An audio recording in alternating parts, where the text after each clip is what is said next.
warahmatullahi wabarakatuh. Di sini saya akan menjelaskan sedikit tentang materi wewenang, tanggung jawab, dan pendelegasian wewenang. Wewenang atau authority hanya dapat dimiliki oleh unsur manusia.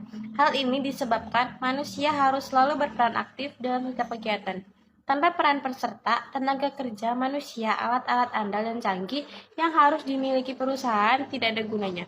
Manusia merupakan unsur terpenting dalam manajemen, karena tujuan manajemen dan fungsi manajemen ditetapkan oleh manusia. Setiap kegiatan untuk mencapai tujuan itu harus dengan bantuan tenaga kerja manusia, dan tujuan itu pun untuk memenuhi kepuasan atau kebutuhan manusia. Pentingnya authority. Ada 4. Yang pertama itu authority merupakan fungsi manajerial. Yang kedua, authority merupakan dasar hukum bagi seseorang untuk dapat melaksanakan pekerjaan atau tugas-tugasnya. Yang ketiga, authority selalu akan menciptakan power, right, and responsibility. Yang keempat, authority menyebabkan perintah manajer dipatuhi dan ditaati. Yang berikutnya ada sumber-sumber authority. Yang pertama ada formal authority theory.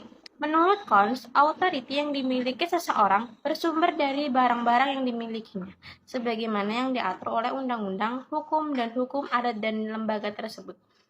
Yang kedua ada acceptance authority theory. Menurut teori ini, authority seseorang bersumber dan penerimaan kepatuhan dan pengakuan para bawahan terhadap perintah dan kebijaksanaan atau kekuasaan yang dipegangnya. Yang ketiga ada authority of the situation.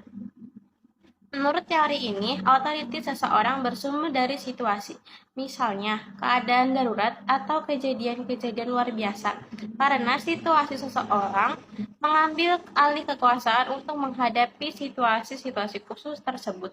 Yang keempat ada position authority. Menurut teori ini, wewenang yang diperoleh seseorang bersumber dari potensi atau kedudukan superior yang dijabatnya di dalam organisasi yang bersangkutan. Yang kelima ada technical authority. Menurut teori ini, wewenang seseorang atau operator bersumber dari komputer yang dipakainya untuk memproses data. Ia mempunyai kekuasaan mengambil keputusan hasil proses data tersebut. Yang keenam ada juridis authority.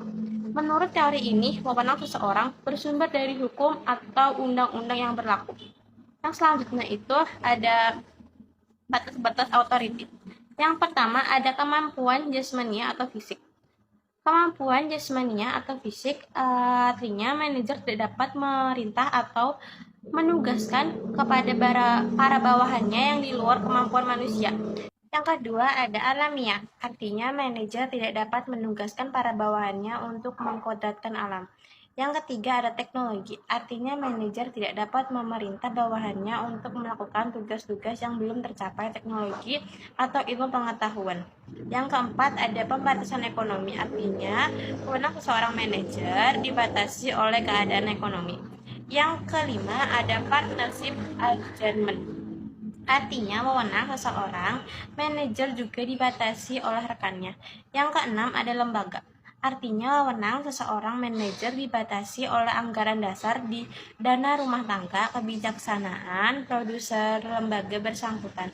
Yang ketujuh ada pembatasan hukum, artinya wewenang seseorang manajer dibatasi oleh hukum, agama, tradisi, dan hak asasi manusia. Yang materi selanjutnya adalah tanggung jawab atau responsibility.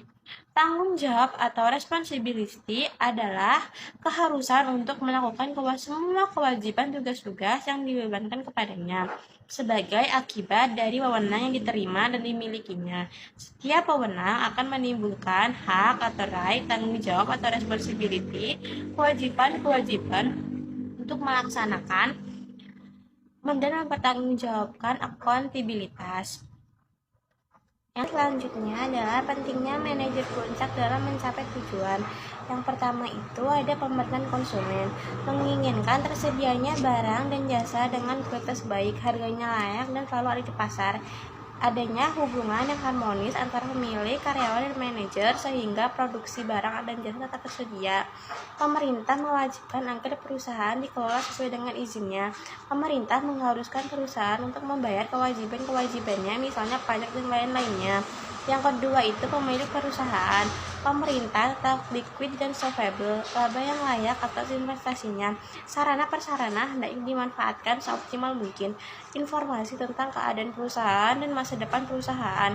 Yang ketiga, ada karyawan perusahaan, kompensasi gaji dan kesejahteraan adil dan layak, jaminan adanya pekerjaan yang tetap dan kesempatan promosi, perlakukan yang baik dan manusiawi dari manajer, situasi lingkungan kerja yang menyenangkan.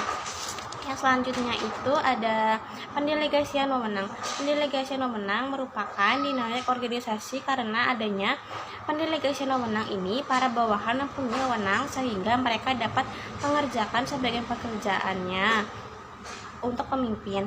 Pendelegasian wewenang merupakan proses yang bertahap dan menciptakan pembagian kerja, hubungan kerja, dan adanya kerja sama dalam suatu organisasi perusahaan. Arti pentingnya pendelegasian wewenang. Pendelegasian wewenang atau delegation of authority mempunyai arti dan makna yang sangat luas. Untuk jelasnya, pengertian wewenang ini kami mengutip dari Dr. Andes Haji Malayu S.Buan, yaitu pendelegasian wewenang adalah memberikan sebagian pekerjaan atau wewenang oleh delegator kepada delegate untuk dikerjakan atas nama delegate. Yang berikutnya adalah sifat dan asas pendelegasian wewenang. Yang pertama itu ada asas kepercayaan.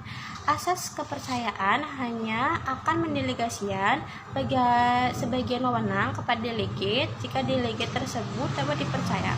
Kepercayaan ini harus didasarkan atas pertimbangan yang objektif mengenai percakapan, kemampuan, dan kejujuran. Yang kedua itu ada asas delegasi atas hasil yang diharapkan. Pemimpin dalam mendelegasi wewenang harus berdasarkan hasil pekerjaan yang akan dilakukan oleh delegate, tidak boleh kurang atau lebih. Yang ketiga ada asas penentuan fungsi atau asas penjelasan tugas. Asas merupakan tugas yang dilakukan manajer kepada para bawahannya harus secara jelas dan disertai hasil yang diharapkan. Yang keempat ada asas ramai berkala. Asas ramai berkala artinya manajer dalam mendelegasi wewenang harus dilakukan menurut urutan kedudukannya. Yang kelima ada asas tingkat wewenang. Menurut berikutnya itu adalah seni pendelegasian wewenang. Pendelegasian wewenang baru efektif jika dilakukan berdasarkan asas-asas dan seni pendelegasian wewenang yang baik. The art of the delegation disarankan pada pemilik attitude yang sikap pribadi manajer yang dilakukan pendelegasian wewenang itu. Personal attitude yang harus dimiliki oleh manajer adalah yang pertama, personal receptiveness atau daya pikir pribadi. Manajer harus bersedia memberikan kesempatan kepada pendapat orang lain, terutama bawahannya. Yang kedua itu ada to let go, artinya manajer dalam mendelegasi wewenangnya supaya efektif dan bersedia untuk melaksanakan wewenang dan pengambilan keputusan kepada bawahannya. Yang ketiga ada willingness to let other make mistake. Misal artinya manajer dalam mendelegasi wewenangnya harus bersedia menerima dan memaafkan kesalahan bawahannya sepanjang kesalahan itu wajar dan dianggap biasa. Yang keempat itu ada to let other make mistakes, artinya manajer dalam pendelegasi wewenang harus bersedia menerima dan memanfaatkan kesalahan bawahannya sepanjang kesalahan itu wajar dan dianggap biasa. Yang kelima adalah willingness to truth subordinate, artinya manajer dalam pendelegasian sebagian wewenang harus ada kesediaan untuk mempercayai bawahan orang lain. Yang selanjutnya itu adalah desentralisasi dan sentralisasi. Sentralisasi adalah jika sebagian besar wewenang atau kekuasaan masih tetap dipegang oleh manajer puncak atau hanya sebagian kecil wewenang yang didelegasikan ke seluruh struktur organisasi. Sedangkan desentralisasi adalah jika sebagian kecil wewenang kekuasaan dipegang oleh manajer puncak atau sebagian besar wewenang manajer puncak didelegasikan kepada seluruh struktur organisasi. Yang faktor yang menentukan tingkat delegasi wewenang apakah termasuk sentralisasi atau desentralisasi ada 7. Yang pertama itu mahalnya keputusan.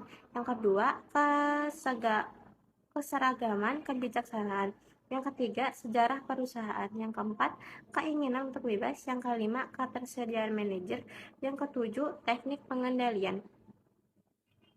Selanjutnya adalah kegiatan-kegiatan yang disentralisasikan dan desentralisasikan. Yang pertama, kegiatan produksi desentralisasi. Yang kedua, kegiatan penjualan desentralisasi, kegiatan finance desentralisasi. Kegiatan urusan sumber daya manusia disentralisasikan. Di kegiatan statistik dan data processing disentralisasikan, kecuali pengumpulan data didesentralisasikan.